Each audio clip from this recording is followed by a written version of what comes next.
पिछले एपिसोड में हमने देखा कि सिद्धार्थ मानव से कहता है, छोड़ना यार, एक लड़की से क्या बदला लेगा। वैसे भी तूने भी तो सबके सामने उसे किस किया, एक लड़की से क्या बदला लेगा, जाने दे। मानव ने बेहद गुस्से से कहा। ये तो उसे मानव बजाज पर हाथ उठाने से पहले सोचना चाहिए था। कहते हुए उसके चेहरे पर एक शैतानी मुस्कुराहट छा गई।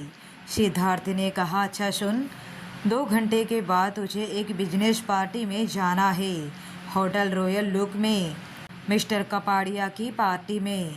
सिद्धार्थ बोल रहा था, लेकिन मानव के दिमाग में अभी भी सृष्टि का चेहरा ही घूम रहा था। लगभग 2 घंटे के बाद मानव होटल रॉयल लुक में पहुंचता है। उसने एक ग्रे कलर की 3 पीस सूट पहना हुआ था, हमेशा की तरह डैशिंग लग रहा था। उसे देखते ही मिस्टर कपाड़िया ने हैंडशेक करते हुए, हेलो मिस्टर बजाज, वेलकम, आइए, मैं आपका कब से इंतज़ार कर रहा था। अगले ही पल मानव अपने हाथों में वाइन का ग्लास लिए नजर आता है और उसके साथ सिद्धार्थ, मिस्टर कपाड़िया और कुछ बिजनेसमैन खड़े नजर आते हैं जो आपस में कुछ बातें कर रहे थे। तभी वहाँ तनु भी अपने पापा के साथ उस पार्टी में आती है। उसने एक ब्लैक कलर का नी लेंथ ड्रेस पहना हुआ था, ब्लैक कलर की पेंसिल हील सैंडल पहनी हुई थी जिसमें वो काफ़ी हॉट लग रही थी। वो आकर सीधा मानव के गले लग जाती है। Manav baby, you looking so handsome, कहते हुए उसने उसके चेहरे पर उंगली फेरा और उसके गाल पर एक किस कर दिया। सिद्धार्थ ये देखकर मन ही मन हंसने लगा। ये लड़की भी ना एक नंबर की ड्रामा क्वीन है। पता नहीं मानव ने इसमें ऐसा क्या देख लिया। आसपास सब लोग उसे ही देख रहे थे, मानव तो गुस्से से ही देख रहा था। तनु ने सब पर एक नज़र करते हुए कहा, क्या ऐसे क्या देख रहे हो, मैं मानव की फ्यूचर वाइफ हूँ, कहकर इतराते हुए उसने मानव के गाल पर फिर से एक किस कर दिया। मानव के हाथ ग्लास पर कस गए। बिहेव तनु, हम इस वक्त पार्टी में हैं। सॉरी बेबी, बट आज हम शाम को क्लब चले, उसने सबके सामने उससे लगभग चिपकते हुए कहा। मानव अपने एक आईब्रो ऊपर उठाते हुए उसकी हरकतों को नोटिस कर रहा था। उसने मन ही मन, ये मेरे डैड के बिजनेस पार्टनर की बेटी ना होती तो एक खींच कर लगाता इसे, स्टूपिड गर्ल। अभी वो सोच ही रहा था कि तभी उसे सामने सृष्टि एक ग्रीन कलर के चूड़ीदार में नजर आती है। उसे तो एक पल के लिए यकीन भी नहीं हुआ कि उसके सामने वही लड़की खड़ी है जो उसे कल मिली थी। उसका चेहरा कल से लेकर आज तक उसकी आंखों के सामने से हट नहीं रहा था। उसने तनु को साइड किया। बेबी, कहाँ जा रहे हो? 1 मिनट, अभी आया, कहकर मानव आगे बढ़ने को हुआ, पर सृष्टि अब वहाँ नहीं थी।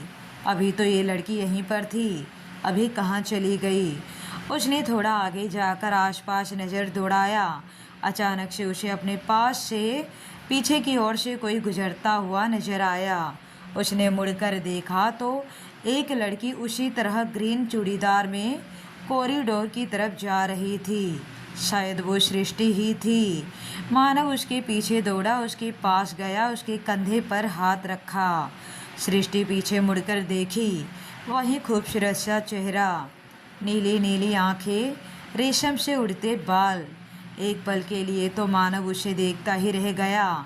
इस वक्त उसे देखकर कोई कह नहीं सकता कि ये वही लड़की है जिसे मानव बेइंतहा नफरत करता है, जिससे वो बदला लेने की बात कर रहा है और अभी किसी दीवाने की तरह बिना पलके झपकाए उसे ही देखे जा रहा है। वैसे सृष्टि भी मानव को ही देख रही थी, पर थोड़ा डरी हुई, सहमी सी। उसने मन ही मन सोचा, ये यहाँ क्या कर रहा है? एक तो मैं यहाँ जिसे ढूंढने आई थी वो दिख भी नहीं रहा, ऊपर से ये, हे भगवान, अभी ये कोई नया बखेड़ा खड़ा ना कर दे और मेरी जॉब मिलने से पहले ही गई समझो। सृष्टि अभी सोच ही रही थी कि मानव ने एकदम से उसकी कमर पर हाथ देकर उसे अपने करीब खींच लिया और उसी के साथ उसकी नज़र सृष्टि के होठों पर जाती है। सृष्टि जो मानव के इस हरकत से घबरा गई थी, अब उसके होठ कांपने लगे थे। मानव ने उसके कांपते गुलाबी होठों को देखा जो उसे सीड्यूस कर रहे थे। उसके होठ अपने आप ही हल्का सा खुल गए और वो सृष्टि के होठों की तरफ झुका। ये देखकर सृष्टि हड़बड़ा गई। उसने उसके सीने पर अपने दोनों हाथ रखे और उसे पीछे की ओर धकेलते हुए मुड़ी, और उसके मुड़ने के साथ ही उसके लंबे बाल मानव के चेहरे को छू गए और वो तेज रफ्तार से बाहर की ओर भाग गई। ये सब इतनी जल्दी में हुआ कि मानव को कुछ समझ ही नहीं आया कि अभी अभी क्या हुआ। उसने जाते हुए देखा और अगले ही पल उसके पीछे भागा। वो भागकर बाहर आया, चारों ओर नज़र किया। सृष्टि उसे कहीं नज़र नहीं आई। कहाँ गई ये लड़की? अभी अभी कहाँ गायब हो गई? उसे इस वक्त काफ़ी बेचैनी महसूस हो रही थी। वो तो उसे अभी जी भरकर देखा भी नहीं था। वो अभी और आगे बढ़ता कि तभी कोई उसके कंधे पर आकर हाथ रखता है। मानव, क्या हुआ? तू बाहर क्यों आ गया? मानव ने पीछे मुड़कर देखते हुए सिद्धार्थ, वो लड़की, उस लड़की को मैंने अभी अभी देखा। कौन लड़की? किसकी बात कर रहा है तू? अरे वहीं कल जिससे। कहकर मानव चुप हो गया और आसपास नज़र करने लगा। उसने अपनी बात को अधूरा ही छोड़ दिया। अच्छा, वो सृष्टि, उसका क्या? सिद्धार्थ ने पूछा। उसे मैंने अभी अभी यहाँ देखा। सिद्धार्थ ने अपनी आंखें छोटी छोटी करते हुए। लगता है मानव, तुझे कोई गलतफहमी हुई है। ये एक बिजनेस पार्टी है मानव, और वो लड़की यहाँ क्यों आएगी? मानव ने उसे घूरते हुए। अरे यार, मैंने जस्ट अभी उसे देखा यहाँ। समझा, तो कुछ ज़्यादा ही उसके बारे में सोचने लगा है, इसलिए तुझे वो हर जगह दिखाई देने लगी है। पर कोई बात नहीं। मानव तो पहले सिद्धार्थ को घूरते हुए देखा और फिर, सिद्धार्थ, ये कोई गलतफहमी नहीं है, समझा। उसने ग्रीन कलर के कपड़े पहने हुए थे। मैंने उसे करीब से देखा है। उसके नाजुक कलाई को पकड़ा मैंने, उसे अपनी ओर खींचा। उसकी नीली नीली आंखों में देखा मैंने। सिद्धार्थ, ये सब गलतफहमी नहीं हो सकता। मैं तो बस उसे किस करने ही वाला था कि वो तभी भाग गई। कहते हुए मानव ने अपने बालों में हाथ फेरने लगा। काफ़ी बेचैन दिख रहा था वो। सिद्धार्थ हैरानी से उसकी बातें सुन रहा था। कमाल है मानव, एक तो तू उस लड़की से बदला लेना चाहता है, नफरत जताता है उससे, और उसी लड़की को अभी किस भी करने वाला था। नाजुक कलाई, नीली नीली आंखें, लगता है काफ़ी गौर से देखा है तूने उसे। कहकर उसकी हंसी छूट जाती है। मानव उसे घूरते हुए देखा और बोला, चल अब हो गई पार्टी, हम जा रहे हैं। Party is over, okay. दोनों गाड़ी में बैठते हैं। गाड़ी में कुछ सोचते हुए सिद्धार्थ की फिर से हंसी छूट जाती है। मानव ड्राइव करते हुए उसे घूरने लगा। अजीब है तेरी नफ़रत भी मानव। तेरी ये नफ़रत मुझे किसी भी एंगल से नफ़रत तो नहीं लगती। आई मीन, तेरी जुबान कुछ और कहती है और तेरी आंखें कुछ और। एक बार देख अपने आप को आईने में, कितना बेचैन लग रहा है तू उससे ना मिल पाने की वजह से। मानव, तू कहीं उससे प्यार। इसी के साथ गाड़ी में ब्रेक लगती है। मानव ने उसे एक पल के लिए बिना किसी भाव के देखा। ऐसा कुछ भी नहीं है सिद्धार्थ। वो तो पता नहीं मुझे उस वक्त क्या हो गया था, क्यों मैं उस पर झुकने लगा। बाकी मेरे दिल में उसके लिए ऐसा कुछ भी नहीं है। मानव ने अपनी आंखें छोटी छोटी करते हुए कहा। अजीब है मानव, तू मुझसे छुपा रहा है या खुद ही नहीं जानता अपने दिल की बात।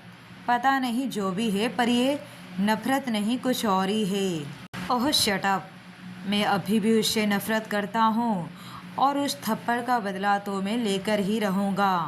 कहकर वो गाड़ी स्टार्ट कर देता है। यहाँ सृष्टि काफ़ी परेशान थी। एक तो उसे कहीं जॉब नहीं मिल रही थी, घर की जिम्मेदारी अब उस पर थी, ऊपर से रघु जो उसके सिर पर चढ़कर तांडव कर रहा था। रघु के दिए 5 दिन कल पूरा होने वाले हैं और आज रात सृष्टि की आंखों में नींद नहीं है। क्या ये सब मुझे माँ को बता देना चाहिए? पर उन्हें बताने से भी क्या होगा? खामखा परेशान होगी। क्या करूँ, कुछ सूझ भी नहीं रहा है। हे भगवान, अब तो बस तेरा ही आसरा है। कुछ भी करके मुझे रघु से बचा लेना। सोचते हुए उसकी आंखों से 2 बूंद आंसू निकल आते हैं, जिसे उसने झट से साफ कर दिया। किसी तरह सुबह हुई। सृष्टि को पता था कि रघु उसे धमकी देने तो जरूर आएगा। ये कोई नई बात नहीं थी अब उनके लिए। वो खुद को मजबूत बनाए उसका सामना करने के लिए तैयार थी। पर उसने ये नहीं सोचा था कि रघु सच में उसे शादी करने के लिए फोर्स करेगा। अभी सुबह के 10 बजे ही थे कि रघु अपने 3-4 आदमियों के साथ उसके घर पर आ जाता है। घर के अंदर आते हुए कहा, कहाँ है मेरी रानी? आ गया तेरा राजा।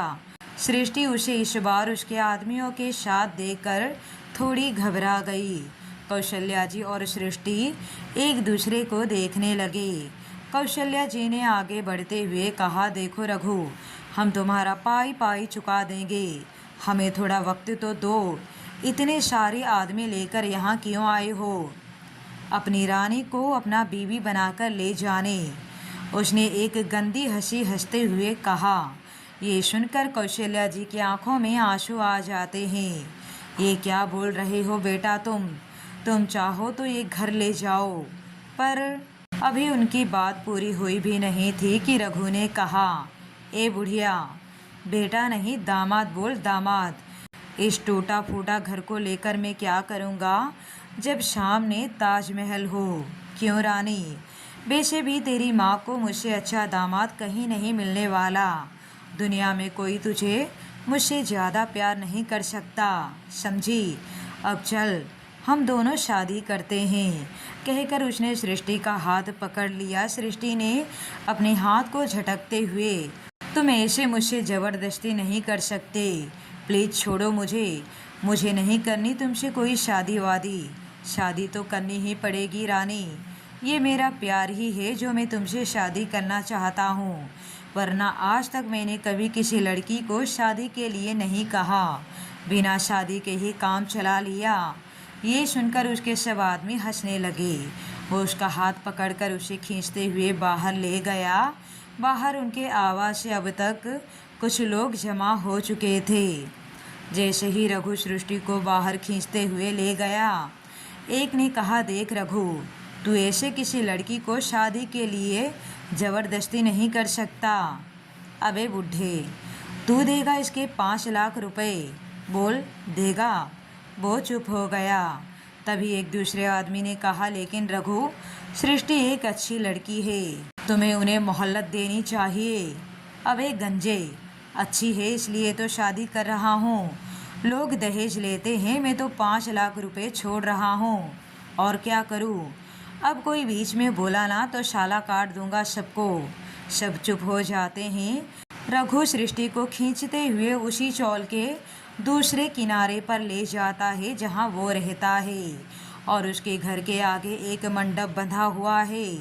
रघु ने सृष्टि को देखते हुए कहा, देख रानी, शादी की पूरी तैयारियां भी कर ली है मैंने। तू जा, शादी के जोड़े पहन ले, पंडित भी आता ही होगा, फिर मनाएंगे सुहागरात। हमेशा हिम्मत और बहादुरी दिखाने वाली सृष्टि भी आज कुछ कर नहीं पा रही थी। उसके हाथ पैर कांप रहे थे, उसके आंखों से आंसू बह रहे थे। उसकी माँ कौशल्या जी को तो रघु के आदमियों ने वहीं उसके घर पर रोक लिया था। सृष्टि ने अपना हाथ छुड़ाने की कोशिश करते हुए कहा, प्लीज़ छोड़ दो मुझे रघु। रघु ने उसे हवस भरी नज़रों से देखते हुए कहा, मैं इतना बड़ा बेवकूफ़ लगता हूँ क्या? ऐसी चीज़ को कौन छोड़ता है यार।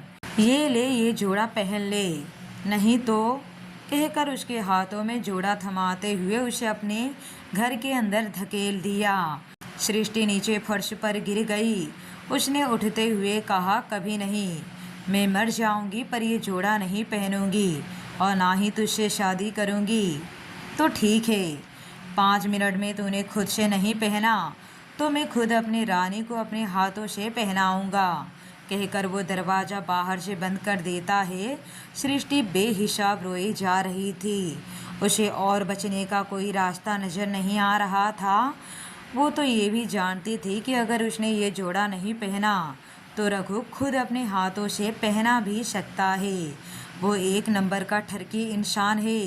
5 मिनट के बाद रघु ने दरवाज़ा खोला तो सृष्टि शादी के जोड़े में थी। वो बेहद खूबसूरत लग रही थी। उफ, क्या लग रही है मेरी रानी। वो उसके पास जाकर उसका हाथ पकड़कर उसे मंडप तक ले आता है। अब तक तो पंडित भी आ चुका था। ए पंडित, फटाफट अपना वो मंत्र पढ़ना, जल्दी जल्दी अपना नौटंकी पूरा करना, मुझे तो अब कंट्रोल ही नहीं हो रहा। उसकी बात सुनकर उसके आदमी फिर से हंसने लगते हैं, जबकि सृष्टि का तो रो रो कर बुरा हाल था। रघु उसे अपने पास जबरदस्ती बैठाता है। पंडित मंत्र शुरू करता है। सृष्टि की आंखों से बेहिसाब आंसू बह रहे थे। तभी एक आदमी सूट बूट में आकर मंडप के सामने खड़ा होता है, लगभग तेज आवाज में, बंद करो ये तमाशा, कोई शादी नहीं हो रही है यहाँ। रघु ने सामने देखा, साथ ही साथ सृष्टि ने भी उसे देखा। वो शख्स उसे कुछ जाना पहचाना सा लगा। तभी रघु ने दहाड़ते हुए, तू कौन होता है ये शादी रोकने वाला? इस लड़की को 5 लाख में खरीदा है मैंने। उसके घर वालों को कर्जा दिया था मैंने 5 लाख। कौन चुकाएगा? तू देगा? बोल, तू देगा? तभी उसके पास 4-5 नोटों की बड़ी बड़ी गड्डियाँ आकर गिरती है। ये 5 नहीं 10 लाख है। उठाओ, निकल यहाँ से। रघु की तो एक पल के लिए बोलती ही बंद हो गई। वहीं सृष्टि भी हैरानी से देखने लगी कि कौन उसे बचाने के लिए इतने सारे पैसे दे सकता है। अगले ही पल उस मंडप के आगे एक ब्लैक मर्सिडीज कार आकर रुकी। उसके पीछे एक और कार भी थी जो गार्ड्स से भरी हुई थी।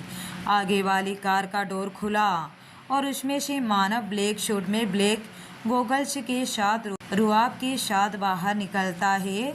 उसके साथ ही साथ उसके गार्ड्स भी बाहर निकलने लगते हैं। मानव को देखकर सृष्टि को अब सब समझ में आ चुका था कि उसके एक तरफ कुआं है तो दूसरी तरफ खाई है। कहीं भी जाओ मरना तो है ही उसे। पर रघु की शक्ल तो देखने लायक थी। मानव मंडप के पास आकर ये पेशा उठा और निकल यहाँ से। लेकिन मैं, अभी रघु ने बोलना शुरू ही किया था कि मानव के गार्ड्स उस पर और उसके आदमियों पर बंदूक तान दी। रघु और उसके आदमियों की तो बोलती ही बंद हो गई। रघु न चाहते हुए भी मंडप से नीचे उतरा। सृष्टि अपनी जगह हैरानी से खड़ी थी। मानव जाकर रघु की जगह खड़ा हो गया। सृष्टि बस किसी मूर्ति की तरह बेजान सी उसे देखे जा रही थी। उसकी आंखें अब तक रोते रोते लाल पड़ चुकी थी। मानव ने उसे देखते हुए, अब तुम खड़ी क्यों हो, बैठो। सृष्टि ने नामी अपना सिर हिलाते हुए, नहीं, आप ऐसा नहीं कर सकते। मानव उसका हाथ पकड़कर उसे ज़बरदस्ती अपने पास बैठाते हुए, मुझसे शादी करो, अंडरस्टैंड, वो उसे ऑर्डर देने वाले लहजे में कहा। सृष्टि को अब पूरा मांजरा समझ में आ चुका था कि उसने रघु को इतने सारे पैसे क्यों दिए। नहीं, मैं आपसे कोई शादी नहीं करूँगी। वो अपना हाथ छुड़ाने की कोशिश करते हुए बोली, तुम्हें मुझसे शादी करनी ही होगी। ए पंडित, शुरू कर अपना कार्यक्रम। पंडित ने मंत्र पढ़ना शुरू किया। सृष्टि रोती रही, उससे अपना हाथ छुड़ाने की कोशिश करती रही, पर छुड़ाना तो दूर, वो अपना हाथ हिला तक नहीं पा रही थी। इतनी मजबूत पकड़ थी मानव की। पंडित ने कहा, फेरों के लिए खड़े हो जाइए। मानव ने सृष्टि को हाथ पकड़कर खड़ा किया। सृष्टि अभी भी अपना हाथ छुड़ाने की कोशिश कर रही थी और रोए जा रही थी। मानव ने उसे अपनी बाहों में उठा लिया, फेरे लेने लगा। अब तक तो कौशल्या जी भी मंडप तक पहुंच चुकी थी और अपनी बेटी को किसी अजनबी के साथ इस तरह से शादी करता हुआ देखकर वो दंग रह जाती है। वो इस शादी को रोकने के लिए आगे बढ़ ही रही थी कि तभी मानव के गार्ड्स उन्हें रोक देते हैं। फेरा पूरा होने के बाद मानव ने सृष्टि को अपनी बाहों से नीचे उतारा। सृष्टि का तो हाल बेहाल था। मांग में सिंदूर, गले में मंगलसूत्र। सब हो जाने के बाद पंडित जी ने कहा, आज से आप दोनों पति पत्नी हुए। इसी के साथ सृष्टि की सांसें ही रुक गई, जैसे उसकी धड़कन ही बंद हो गई हो। मानव ने उसे देखते हुए कहा, चलो बीबी, हमारे घर चले। उसने एक शातिर मुस्कान के साथ कहा। सृष्टि ने रोते हुए कहा, नहीं मानती मैं इस शादी को, इस ज़बरदस्ती के शादी को। वो अपना मंगलसूत्र तोड़ने के लिए अपना हाथ बढ़ाती है। अब क्या होगा आगे? क्या सृष्टि ये शादी को मानेगी? क्या मानव सृष्टि को अपने साथ अपने घर ले जाएगा? घर ले जाएगा तो क्या होगा? आगे की कहानी सुनने के लिए बने रहिए माय क्रूअल हस्बैंड कहानी पर।